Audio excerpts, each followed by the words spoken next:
Salut les Newf! Et oui, nouvelle vidéo aujourd'hui pour vous parler de mon ancienne voiture. Et oui, ça y est, c'est fini. J'ai dû me séparer de ma petite Peugeot avec laquelle j'ai duré 11 belles années.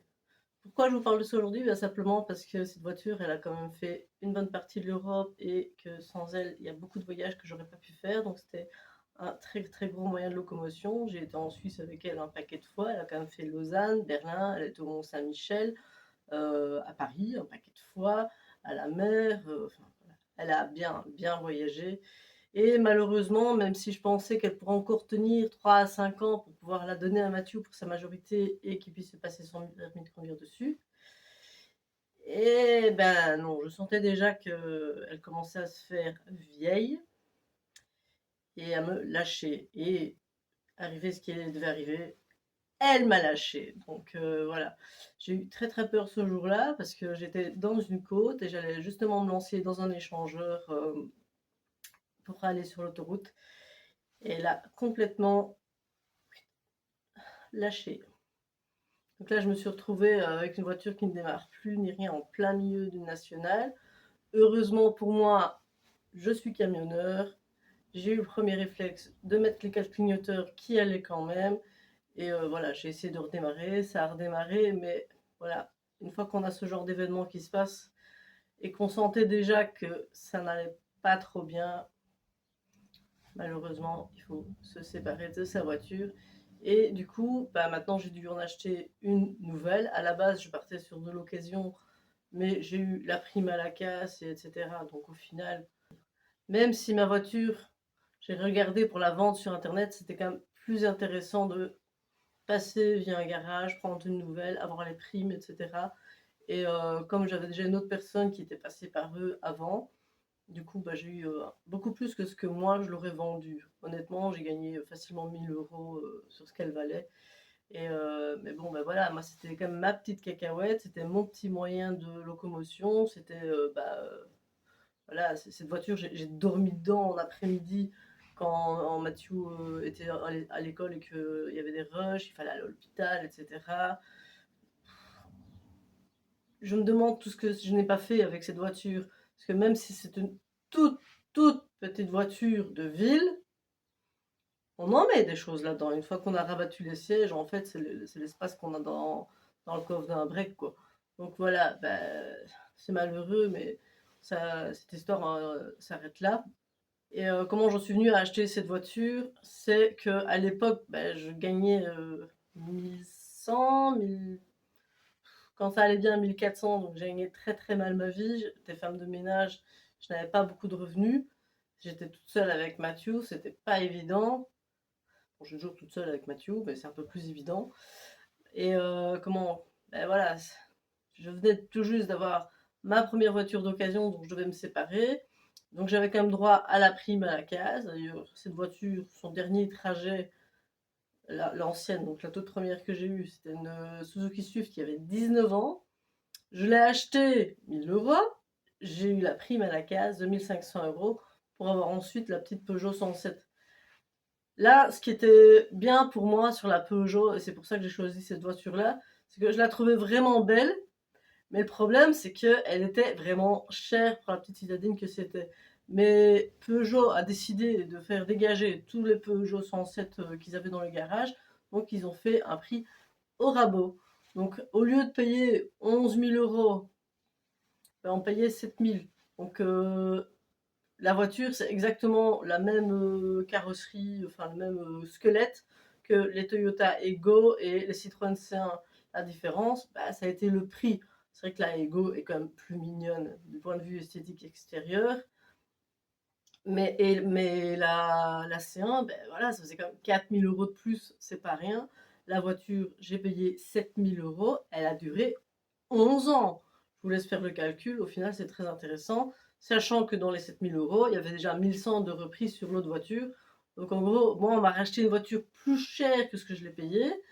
L'autre voiture, bah, forcément, j'ai appris à conduire dessus, etc. Et au vu de ce que j'ai mis comme carburant, bah, en gros, j'ai eu 1 an de voiture gratuite. Donc je vais pas me plaindre. Et ici, bah, la petite Peugeot 107, vu ce qu'elle a coûté à l'année et cetera, bon, elle me lâche, ça fait mal au cœur. Bon, ici, j'ai pu racheter le modèle, que j'aimais bien avec les petites options à laquelle j'avais pas droit à l'époque. Pourquoi? Parce que, c'était 300 € de trop. J'avais vraiment pas les 300 €, je ne savais pas du tout mettre un gros budget pour la voiture. Donc du coup, pas le bip bip pour ouvrir les portes, pas les fuites électriques, pas le cruise control, pas la radio. Donc vraiment, juste la voiture basique, juste que j'ai pris une 5 portes parce que Mathieu était petit, il était obligé d'aller à l'arrière et qu'on n'avait pas trop envie de s'embêter avec ça. Du coup, la voiture était 10 centimètres plus longue, c'est tout. Mais c'est vrai que pour lui, c'était quand même plus pratique. Et maintenant, en grandissant, il peut venir à l'avant, mais les 10 centimètres de plus, ils ont quand même été bien, bien pratiques pour éviter pas mal de frais quand on est parti chercher des meubles et compagnie, que c'est rentré tout juste. On a toujours économisé un petit peu parce qu'on est des gros rats. Ça ne changera pas. Mais par contre, ce qu'il y a eu comme problème avec cette voiture, voiture bon marché, voiture braquable. Et c'est là que les ennuis ont commencé plus sérieusement. Donc moi j'habitais dans un quartier social et je pense que ça n'a rien à voir avec le fait qu'on est venu chipoter dessus. Parce qu'on est déjà aussi venu chipoter dessus ici pendant que je déménageais dans la maison à Wavre. Elle est restée sur un parking pendant plusieurs jours parce que j'ai échangé ma voiture contre une des camionnettes de mon ami Philippe que vous avez déjà vu dans les voyages. Donc, lui, il me prête une voiture pour le déménagement avec carburant et tout. Franchement, merci Philippe, tu as été un amour pour ça. Moi, mon déménagement ici, il était gratuit. Franchement, pour ça, j'ai vraiment des amis en or, hein.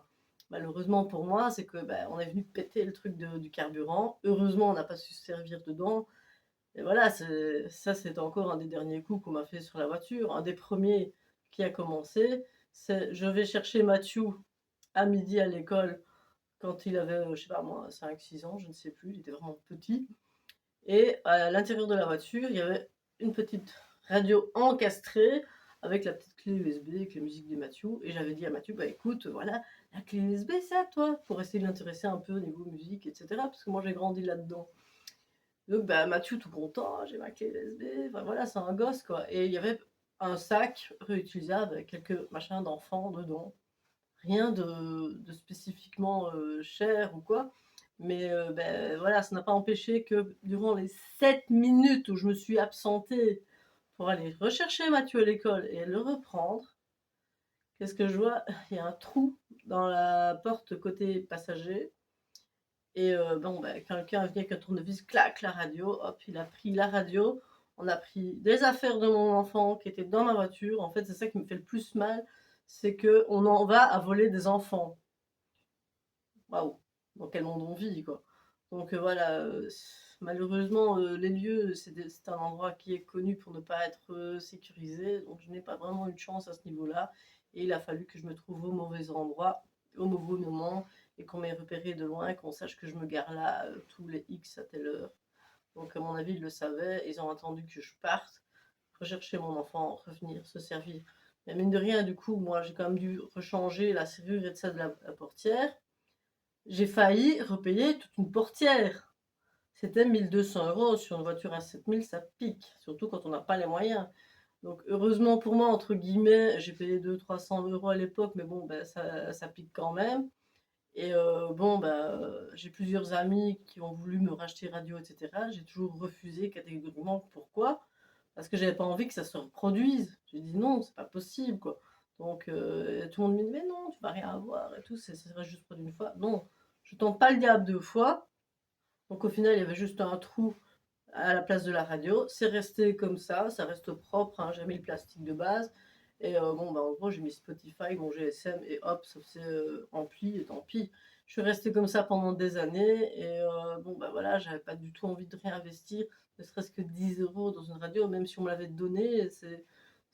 J'ai toujours refusé le cadeau, en fait. Plusieurs personnes m'ont déjà proposé plein de fois, oh tiens, je vais te faire plaisir, je t'offrirai une radio.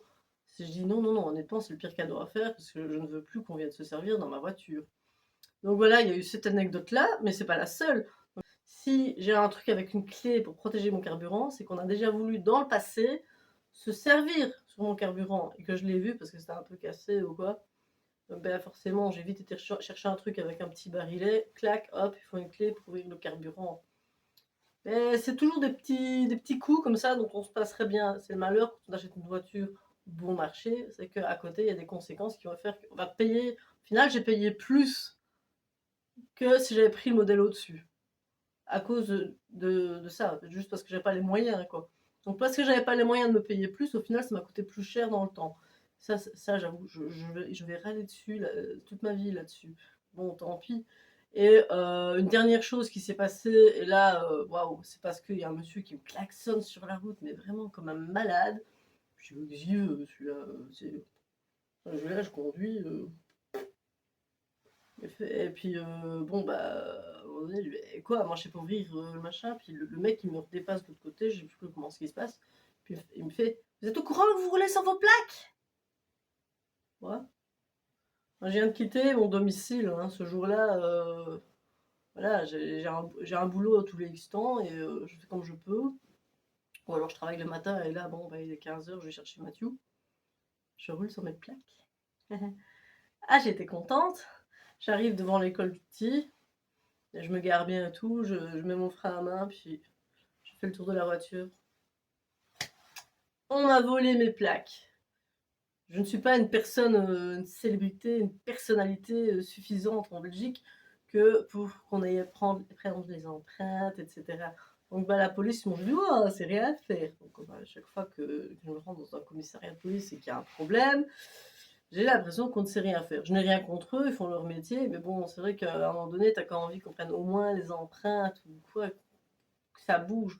Donc à chaque fois que je me suis rendue chez eux bah, pour un vol de plaque, un vol de radio, on ne sait rien faire. Ne viens pas dire que quand on rentre dans ta voiture, qu'on vient se servir, qu'il n'y a pas des empreintes digitales. Je sais pas, mais enfin, pour moi, c'est une question de bon sens. Donc je me dis, si on ferait ça sur une voiture de chez eux, bah là, je pense qu'on essaierait de retrouver la personne et peut-être même qu'on y arriverait. Malheureusement pour moi, ben voilà, je ne suis pas célèbre, je ne suis pas riche non plus, je n'ai pas les moyens de faire suivre cette affaire. Et du coup, voilà, j'étais un peu déçue, j'avoue, des services. Ils ne sont pas toujours comme ça. Ils font, j'avoue, en fait, avec les moyens qu'on a en Belgique. Et les moyens sont très très faibles. Donc bon, ben, la voiture, malgré tout, elle a quand même pu rouler 11 ans. Bon, j'ai dû rechanger les plaques, refaire l'immatriculation. C'est des papiers, c'est chiant. Moi, j'ai horreur de tout ça. C'est vraiment pas du tout mon dada. J'aime pas ça. Le seul truc que je sais faire sur un ordinateur, c'est monter des vidéos.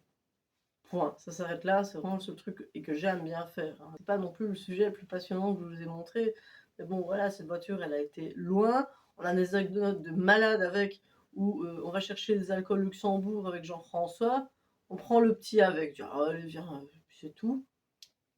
Et là-dessus, on arrive au Luxembourg, les gens font, bah écoutez, pour les gens qui achètent vraiment chez nous, il y a des packs de bière qui sont à donner parce que ça périme aujourd'hui. Donc on ne peut plus les vendre, on n'est plus légalement dans le bon droit de les vendre. Donc je dis, bah, oh, super, bah, nous, écoute, on embarque dans la voiture, on embarque dans une Peugeot 107, hein, la voiture, c'est un mouchoir de poche. On s'est dit, c'est dommage qu'on ait un Mathieu avec. Par contre, sur l'autoroute, je vous dis pas, hein, on reprend la Nationale 4, on monte sur Namur. L'espace entre la roue et entre le garde-boule, la roue, c'est presque ça touchait, quoi.